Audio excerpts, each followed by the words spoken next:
Skylar, Lady Vols basketball this past week, not too good.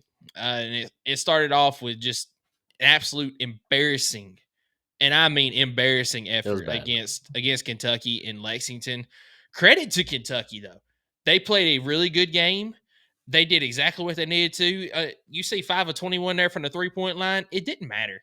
They were taller than Tennessee was. They took advantage on the glass, out rebounding Tennessee by 21 on the glass, Mm-hmm. and then went 9 of 10 from the free throw line. It was never in doubt for Kentucky. I think they jumped out like 8-0 or something like that to start the game, and then just never looked back. Yeah, I mean, in a game where you really only had one Lady Vol that looked like they wanted to be there, and that was Talia Cooper going 11 to 22 from the field. She had 25 points, and your next best scorer was Samara Spencer with 8, and she had to go 3 of 8 to get those 8. Look, uh, it's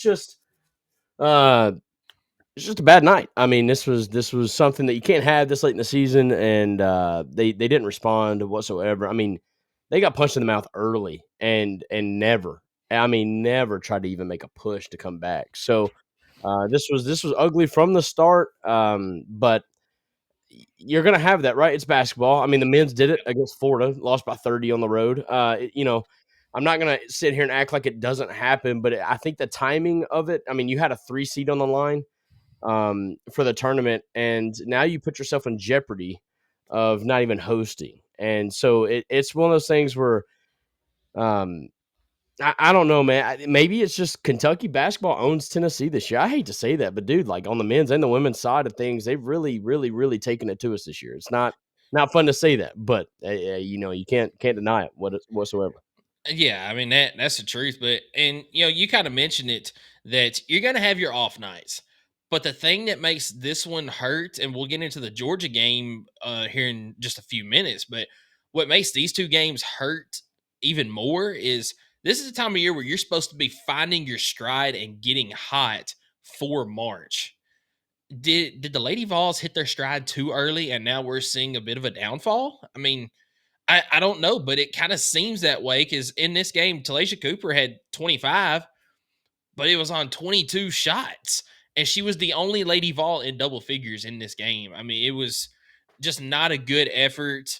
Um, and then when you've had 4 players for Kentucky basically getting all their points, Strack she literally could not miss. Yeah. 11 for 11 from the field in the game, and then 1 of 1 from or she was 1 of 1 from the 3-point line in the game. Um Tamari Key's sister, I don't have her first name pulled up right. Tioni. Tioni, 18 points, 8 of 13 from the field. And then Amore, she was 50% from the field, 7 of 14, another 18 points. I mean, it was just complete domination for Kentucky, and they hit shots. Tennessee didn't. But I mean, I already said the biggest stat that stands out to me is the rebound numbers. Tennessee's done a great job this year of, even though they're undersized most games, of winning the rebound battle, especially on the offensive glass. And in this game, you got out rebounded 52 to 13. Offensive glass, it was 15 to 15, but the defensive glass, 37 to 16, you got out rebounded. You I mean, can't. giving up 52 rebounds in a game is, I mean, that's absurd. But I mean, this was a mismatch from start to beginning. I mean, It was. I think Kentucky knew that and they exposed it. They didn't honestly shoot the ball well from three. They were, I think, 23%.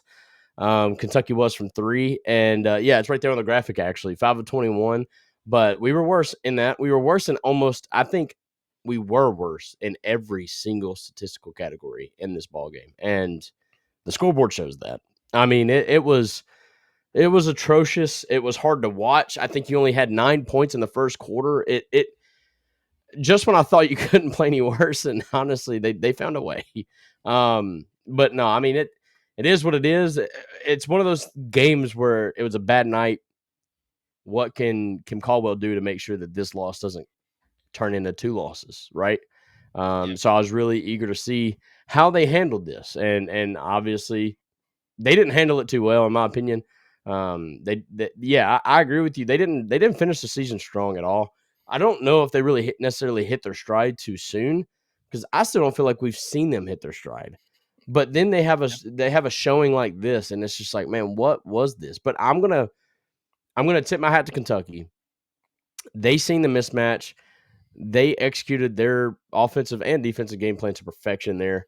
And then for the Lady Vols, you just got to find a way to adjust. I think they did a poor job of doing that.